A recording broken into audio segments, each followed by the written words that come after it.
Voilà une affaire qui avait fait beaucoup parler d'elle en son temps, et on va y revenir vite fait, parce que j'ai trouvé un thread que j'ai trouvé extrêmement intéressant sur le sujet, et qu'il me semblait important à partager dans ce genre de situation, parce que on est vite pris, hein, je vais dire, d'un élan de jugement. Alors que parfois, il faut prendre un peu de recul, surtout quand ça concerne, on va dire, des stars. Si vous n'avez pas entendu parler, on va évidemment faire un petit récap de l'affaire PPDA. Hein. L'enquête pour les viols est finalement classée sans suite, après moult rebondissements. Vous allez voir. À l'époque, j'en avais pas parlé, parce que, il me semble, ça fait maintenant un moment quand même que ça a été lancé, et Psychodélique en parlait lui-même, et déjà très bien. Il avait pris notamment des témoignages hein, qui expliquaient le genre de messages, le genre de choses qui se passaient. Il me semble que j'en avais pas parlé. Bref, on s'en fout, on va rentrer dans le vif du sujet et on va remettre un petit peu en perspective cette nouvelle qui est un peu passée comme ça, vite fait dans les journaux, en tout cas en Belgique, et qui pourtant mériterait qu'on s'y attarde un peu plus, car comme d'habitude, hein, on voit un écart entre la justice et, on va dire, les témoignages. Et c'est assez intéressant. Bref, let's go, c'est parti. Affaire PPDA, hein, Patrick Poivre d'Arvor. Hein, l'enquête pour viol, classée sans suite. L'enquête pour viol, agression et harcèlement sexuel visant l'ancien présentateur du journal télévisé de TF1, Patrick Poivre d'Arvor, a été classée sans suite pour prescription ou pour insuffisance de preuves en réponse à 8 plaintes indiquées vendredi le parquet de Nanterre. Alors j'ai oublié de le dire, hein, mais c'est La Libre, c'est un article de La Libre, un journal belge, plutôt de gauche, hein, si je dis pas de conneries. Voilà, comme ça vous savez. Alors ce genre de truc où on parle de prescription, ça m'a toujours un peu troublé. Parce que je peux comprendre le principe de la prescription pour certaines choses, mais bref, qu'importe. 4 mois après l'ouverture d'une enquête pour viol suite au dépôt de plainte de l'écrivaine Florence Porcel, qui reproche au journaliste vedette de 73 ans de lui avoir imposé un rapport sexuel non consenti en 2004, prescription, alors je sais pas si c'est pour elle, bon bref, et une fellation en 2009, ces faits ne peuvent caractériser le crime de viol dans la mesure où aucun élément ne permet de confirmer les propos de l'un ou de l'autre concernant l'existence de cette scène, a écrit la procureure de Nanterre, Catherine Denis, dans un communiqué. Outre le témoignage de Madame Porcel, une vingtaine de femmes ont également témoigné et 7 autres plaintes ont été déposées. Parmi elles, 3 viols et 4 pour agression sexuelle ou harcèlement sexuel. La majorité des faits reprochés sont prescrits, a expliqué le parquet. Pour les faits reprochés non prescrits de harcèlement sexuel, le parquet a jugé qu'il manquait d'éléments pour constituer l'infraction. Absence de répétition, de pression, de caractère sexualisé des propos tenus, ou encore de traces des appels téléphoniques, énumère-t-il. Au cours de ces auditions, PPDA a soit contesté l'existence des faits dénoncés par ces 23 femmes, soit en a reconnu la matérialité tout en niant toute contrainte, a précisé le parquet. Selon le Parisien, qui a révélé le classement sans suite, un élément matériel fourni par la défense de PPDA a pesé dans la décision du parquet de Nanterre. L'agenda de Dominique Ambiel, président et fondateur de la société A Prime Group, ami et associé du journaliste qui a affirmé n'avoir assisté à aucune scène de viol le 29 avril 2009 dans le bureau de PPDA, le jour indiqué par Florence Porcel, qu'il décrit comme entièrement vitré et donnant sur le sien. Depuis février, de multiples auditions, notamment de témoins éventuels des faits dénoncés ou encore des personnes faisant partie de l'environnement professionnel de Patrick Poivre d'Arvor et de Madame Porcel, ont été menées. Contactée par l'AFP, l'avocate de PPDA, maître Jacqueline Lafont, n'avait pas répondu dans l'immédiat, ni les avocats de Florence Porcel, maître Emmanuel Moine et maître Joséphine Doncieux. Niant toutes les accusations, PPDA avait fustigé une recherche de notoriété de la part de ses accusatrices, portant notamment plainte pour dénonciation calomnieuse contre Florence Porcel, qui a écrit un livre fiction s'inspirant de sa version des faits. Cette plainte pour dénonciation calomnieuse a également été classée sans suite par le parquet, qui a souligné l'absence de démonstration d'une intention de nuire de la part de Madame Porcel. Alors ça c'est quand même, je trouve, un point positif, hein, parce que bien que, c'est un peu trop facile, hein. Tous ceux qui se font accuser d'agression sexuelle, enfin, ouais, d'avoir agressé, pardon, sexuellement quelqu'un à chaque fois, ils font ah non, non, c'est faux, c'est diffamation.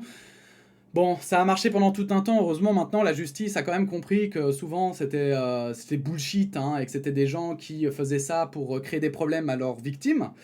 Maintenant, beaucoup d'entre vous, hein, peut-être, et même moi, hein, quand je lis ça, je me dis bon, ok, c'est vrai qu'il y a beaucoup de personnes qui portent plainte, mais qui sait, alors on doit faire confiance à la justice, hein, mais qui sait la réalité, qui sait si vraiment, finalement, ces personnes ne recherchent pas effectivement, hein, comme le dit PPDA, de la notoriété. Alors déjà, avant de passer enfin, voilà, à ce thread Twitter qui remet beaucoup en perspective ce communiqué, eh bien, c'est vrai que déjà, bon, le gars, il n'a pas été accusé par une personne, ou deux, ou même 5 personnes, mais qui se connaissent toutes et qui sont en mode, voilà, on est tous meilleurs potes et on porte plainte contre lui. Non, là, c'est quand même une vingtaine, trentaine de personnes, non, c'est une vingtaine de personnes, hein, qui ont porté plainte, dont 7, non, dont 8, oula, je commence à confondre les chiffres, hein, dont 8 8 qui ont témoigné et porté plainte. Mais une vingtaine qui ont témoigné. Putain, c'est chaud quand même. Et en fait, ce qui me tue, c'est qu'il y a toujours ce truc. C'est que d'un côté, alors je sais pas, hein, mais ce que je trouve vraiment bizarre, hein, c'est ce côté, justement. Alors attendez, c'était mis où? La prescription, tout à fait. La prescription qui vient, moi ça me fait bizarre. Ça me fait bizarre parce que pour des trucs comme ça, enfin, qu'est-ce qu'on considère, enfin, qu'est-ce qu'il y a derrière cette prescription? C'est qu'on considère que quoi? Qu'il a changé? Que c'est bon? Est-ce que, en fait, la prescription ne devrait pas venir avec, je sais pas, un. Enfin, je sais pas. J'en sais rien, enfin, je sais pas, une analyse psychologique, parce que là, il y a quand même pas mal de gens qui se plaignent contre lui. Alors, quoi, il y aurait 30 personnes qui rechercheraient de la notoriété, alors que, enfin, je sais pas, ils ont même pas cité les noms.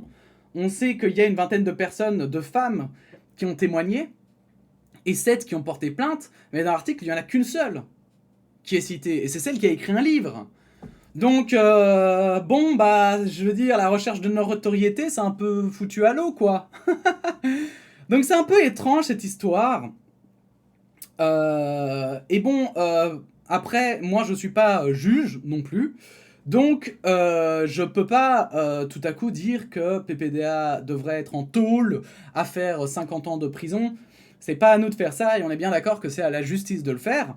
Mais je trouve qu'en tout cas, il n'y a pas assez d'éléments non plus pour dire qu'il n'a rien fait. En l'état comme ça, moi, je suspendrais mon jugement et je me dirais quand même que c'est assez étrange, hein, d'avoir autant de personnes qui ont témoigné contre lui. Maintenant, on va passer au thread Twitter de Cécile Delarue, qui, je pense, hein, nous sommes donc 23, donc je pense qu'elle fait partie des victimes, donc ça reste quand même important à souligner, hein, et qui a écrit un thread très très important, selon moi, que l'on ne met pas assez en avant pour les personnes victimes de ce genre d'agression.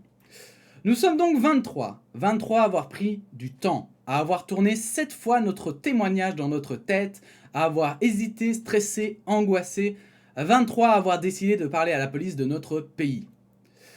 Je n'en connais pas la majorité, j'ai découvert après coup que certaines étaient mes collègues, des amis même, de 20 ans. On ne s'était rien raconté à l'époque, le silence commence déjà là, quand tu as tellement honte que tu ne le dis même pas à ceux que tu aimes. T'as rien à y gagner dans cette histoire, tout à perdre. Même après MeToo, bientôt 4 ans après, même avec cette fameuse libération de la parole qui serait partout, je voudrais vous dire aujourd'hui à quel point cela n'a pas été facile pour beaucoup d'entre nous de parler. Appeler l'enquêteur, débloquer une journée de travail pour le rencontrer, passer le seuil du 36. Ça, je sais pas ce que c'est le seuil du 36. Déballer son histoire à un inconnu, répondre aux questions les plus intimes, signer en bas de la feuille, qui marque noir sur blanc ce qui t'est arrivé il y a parfois des années et que tu préférais oublier. Et pourquoi faire en fait? T'as rien à y gagner, tout à y perdre. À quoi ça va servir puisque 73% des viols sont classés sans suite, puisque c'est prescrit. Et si mes parents l'apprennent? Et ma carrière? Et si on me dit que tu mens? Et si on dit que tu mens, que c'est pour faire parler de toi, que tu n'es qu'une affabulatrice? Nous sommes 23 à avoir parlé, 8 à avoir porté plainte. Je voudrais qu'aujourd'hui la nouvelle de ce classement sans suite ne vous fasse pas oublier cela. Que pendant des années, ces femmes ont vécu avec cette histoire visqueuse qu'il ne fallait pas raconter parce qu'elle concernait une des personnalités préférées des Français.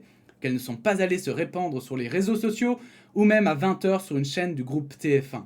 Qu'elles ont placé leur confiance dans la justice. Je ne sais pas si la prescription doit changer. Je ne sais pas si la parole s'est vraiment libérée ou si au final, on n'est pas plutôt dans le « cause toujours, tu m'intéresses ».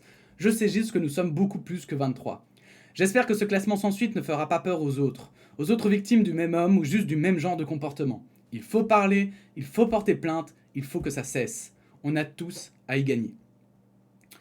Et en fait, c'est vraiment ça que je trouve assez intéressant, c'est que dans ce genre de cas, je vais dire, moi en vrai, je lis pas souvent ce qui se passe sur Internet, donc je vais dire plutôt, on me dit que ça se passe comme ça, mais c'est plus autour de moi même. Je trouve qu'on a vite tendance à remettre en question une fois que la justice dit « Ah ben non, c'est sans suite !» et puis du coup, à se dire « Ah ben c'est bon, si c'est sans suite, ça veut dire qu'il n'est pas coupable, donc qu'il est innocent. » Et justement, classé sans suite, ça veut dire que, en fait, quand même, le tribunal n'a pas su dire s'il avait été coupable ou non. Ça veut pas dire qu'il a été complètement innocenté, parce que sinon, il aurait été innocenté. Ça ne se ferait pas sans suite. Sans suite, ça veut dire qu'il manque des preuves pour partir soit dans un sens, soit du côté de l'accusation, soit du côté de la défense. Et je trouve que ce témoignage-ci sur Twitter est extrêmement intéressant parce que si on prend un peu objectivement ce que cette personne dit et qui, pour moi, hein, ça me semble vraiment assez, je vais dire, assez fort en fait, assez responsable comme témoignage parce que elle va pas, enfin, cette personne ne va pas insulter la justice, elle ne va pas dire que c'est la faute d'un tel, ou elle ne va pas se plaindre, entre guillemets.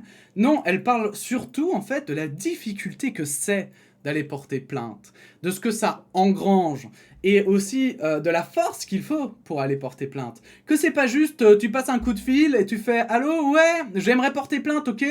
contre PPDA, d'accord? Ok? Ça marche? Allez, à plus, hein? Et puis, tout à coup, ça s'envole, et puis c'est une bataille d'avocats. C'est pas du tout comme ça.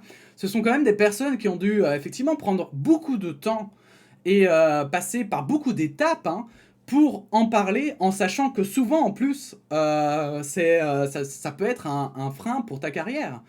C'est un peu, voilà, c'est un peu comme, je sais pas moi, mais dire des choses négatives sur ton patron, ou sur ta boîte. Tu sais très bien que si ça s'ébruite et qu'on sait que tu dis des choses négatives, ça pourrait te retomber dessus. Et donc, souvent, quand tu travailles dans une boîte, tu vas faire gaffe quand même à qui tu dis du mal de cette boîte. Si tu t'y sens pas bien, si y a des abus ou quoi. Et je pense que c'est important d'avoir ça en tête, toujours dans un coin. C'est qu'aujourd'hui, on n'est pas dans une procédure qui est très simple où, je sais pas, tu passes 10 minutes au poste et tu laisses un petit papier en disant « Bonjour, j'aimerais porter plainte » et puis hop, c'est bon, c'est fait, quoi. Non, ça demande du courage, du travail et bon, pour une agression, surtout une agression de son intégrité physique où on peut t'avoir pris pour un objet, quoi, vraiment, où on t'a fait ressentir de l'impuissance au plus profond de toi, eh bien, c'est important d'avoir conscience que, c'est pas si simple de mentir, quoi. Et parce que ça, c'est des trucs qu'on peut entendre parfois, oui, mais comment savoir si elles disent la vérité ou non? Moi, je pense qu'en réalité, pour tout ce qui est agression sexuelle, hein, je pense que c'est extrêmement rare les personnes qui mentent. Je pense qu'il peut y avoir des erreurs de compréhension, dans le sens où parfois l'un croyait que c'était consenti, l'autre pensait que non, enfin l'autre ne l'a pas entendu de cette oreille. Ça, je pense que c'est possible. Je pense que c'est possible qu'il y ait des messages qui soient mal compris, et je crois que c'est pour ça que c'est hyper important de parler de tout ça. C'est hyper important. Voilà, il y en a qui disent « Oh non, mais on va pas demander des contrats, que la personne soit bien consentante avant chaque rapport sexuel. » Mais putain, mais si, fais-le alors. Je sais pas, tu préfères quoi? Que la personne, genre, se sente hyper mal pendant que tu fais un rapport, au point qu'après, elle va se sentir tellement mal que peut-être qu'elle va suivre un truc... enfin, elle va aller voir un psychologue pendant des mois?